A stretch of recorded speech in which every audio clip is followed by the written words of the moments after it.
You ever think about how much you'd know if you could remember everything that you actually read? Because I do all the time. And not just books, but I'm talking podcasts, YouTube videos, Instagram posts, tweets, all of it. What if you could actually recall and remember and use this stuff when it mattered most? It's part of why I love reading in the first place. There's this hunger to get something out of the material. But I started realizing that knowledge isn't the problem. The retention or the retrieval is. Let's be honest, most of us forget what we read by the end of the day. An example of this is I read the Daily Stoic every morning, and by the next morning when I'm reading the next page, it's only 1 or 2 paragraphs. But it's incredibly challenging for me to recall exactly what yesterday's passage was about. And so I usually try to attempt doing that before I flip really quick and go, oh, right, that's what it was. And so things leave our orbit very quickly if there is not a system in place for capturing this stuff. That's the friction point. The default becomes forgetting. And when you don't have a way to remember what you read, you never really get to implement it. And if you don't get to implement what you read, it never really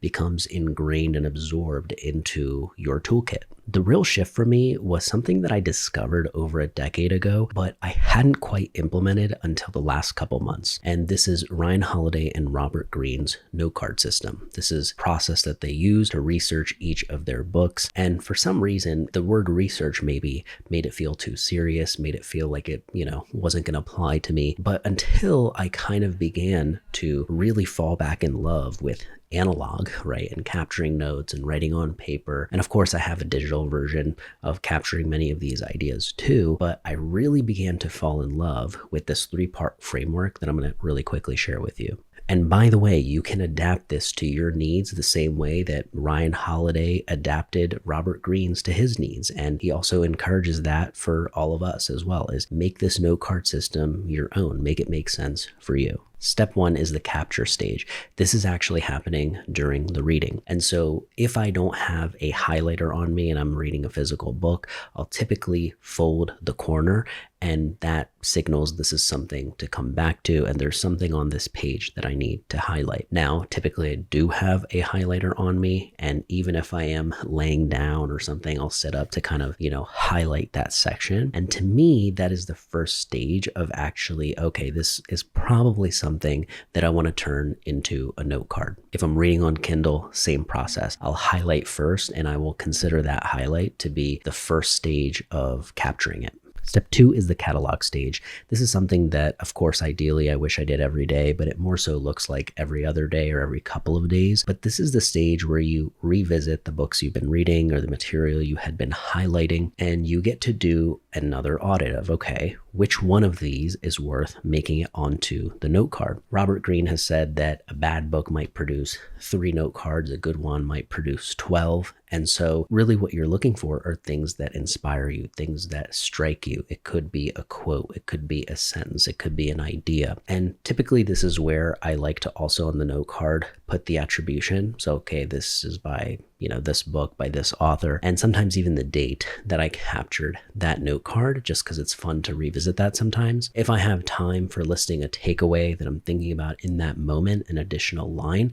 I'll go ahead and place that there too. Not only does this part feel incredibly therapeutic, but it actually works in a science-backed way. So in the book Make It Stick, which was published by Harvard's printing company, it's called The Science of Successful Learning. And basically one of the methods that it talks about is how retrieval is more important than repetition. And so this is why flashcards work really well when we were younger, using Quizlet and things like that, because it's a low stakes way of trying to guess the answer and trying to recall before you are given the answer. And so just that effort of trying to recall it is actually more effective for learning than just being given the answer. And so when you are able to recall and retrieve these ideas periodically, and of course spaced out over time, they are more likely to be absorbed. And so if you do this over time, what happens is you've got like 100 note cards, right? And every time you add a note card, it's one of those things, because it's physical, you can't help but see, one or two of the other note cards. Like, you're going to see something you wrote before, you might shuffle through it, sift through it, categorize them, organize them. And it's the kind of thing that, because it takes up physical space, it catches your eye a little bit more. And every glance at one of these ideas is a way to resurface and retrieve something that may have been lost. So even the act of going back into the book and choosing exactly what to copy makes it so that I'm engaging with the material. I'm not just reading it, I'm interacting with the information.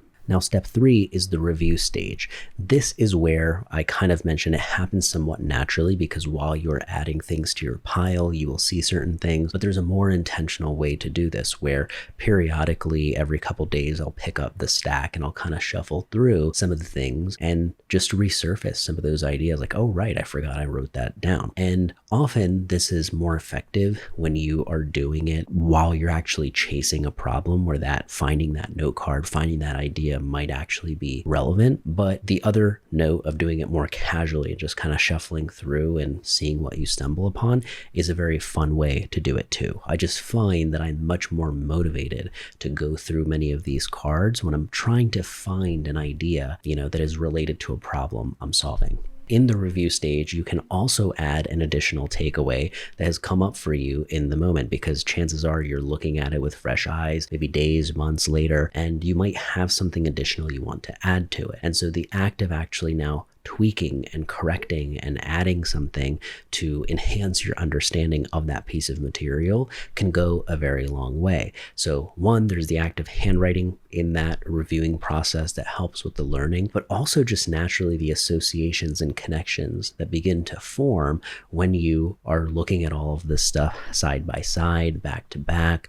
It gives you opportunities for ideas and connections that just wouldn't have been there before. And I think what was most encouraging to me about this part of the process was that authors like Ryan Holiday and Robert Greene do this. They do not start actually writing chapters of their book until they have enough note cards. And there's this intuitive sense of like, oh, I know when I have enough cards that it's ready to, like, the materials here, the books here, I just need to now put it together. And so having this sense of just growing and adding to this notebook of things you've learned over your life is a very cool way to look at this system. You don't have to be writing your own book in order for this to be worth it. If you just care about retaining information and learning what you read, it's pretty cool to be able to go back to maybe 12 note cards and download yourself on some of the main takeaways that you had from a book you read 10 years ago. Now I know what you're thinking. What about digital? And the truth is that I use digital tools too. For example, my notes app is where I capture tons of ideas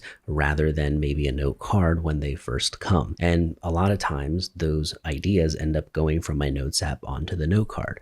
But in many cases, I like to go the other way around too. So for example, I like to digitize my note cards from time to time. This is something I don't do nearly as often. It's more of like a weekly or bi-weekly or even monthly process sometimes. But the way that I'll do this is, instead of typing everything all over into maybe my Notion database, I'll just simply take a picture of the note card and put it into the Notion database. And so it's kind of a picture version of what I wrote, and it feels like I still get to do the handwriting and, take advantage of that, but I'm not missing out on, the lack of cataloging that can sometimes come from ideas getting lost in journals and note cards and things like that. Now, for my Kindle highlights, I've been using something called Readwise. Now, Readwise basically takes all of your Kindle highlights and organizes them into one library, so that just like having 12 note cards from a book, I could skim all 12 highlights in this one Readwise portal. Now, another thing it does that's really nice is it sends you a daily email where you can review some of these highlights in a way that I was mentioning that you would do naturally when you're messing around with physical cards. Now, the real benefit isn't just the Readwise part, it's their additional reader app that you get access to with the subscription, which is basically a way that I can take YouTube videos that I want to watch. So let's say it's an hour-long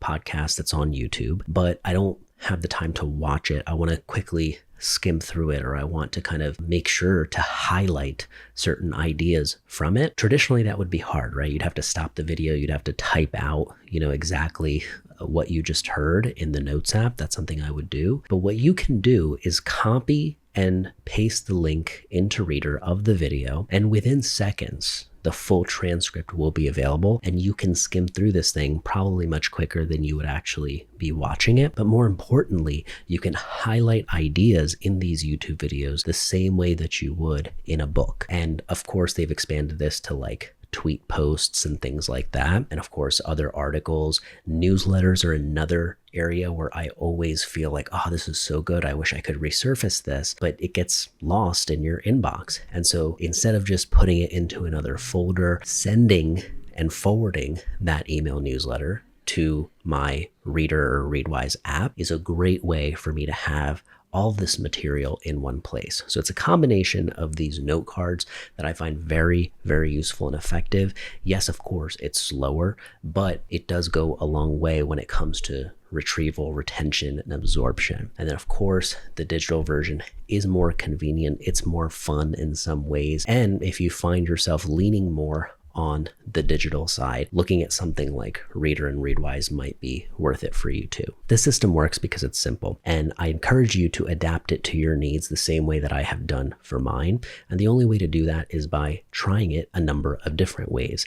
And through that process, you will find these deviations where you're like, oh, I like doing this a little bit that way, and this one feels better this way. And that's where you can begin to form what feels like your own system. So I hope this gave you a useful starting point for doing so. And if you enjoyed this, make sure to like, comment, subscribe wherever you're at. And of course, sign up for the Habit Chest newsletter in the description below. I appreciate you hanging out, taking the time, and I will see you on the next one.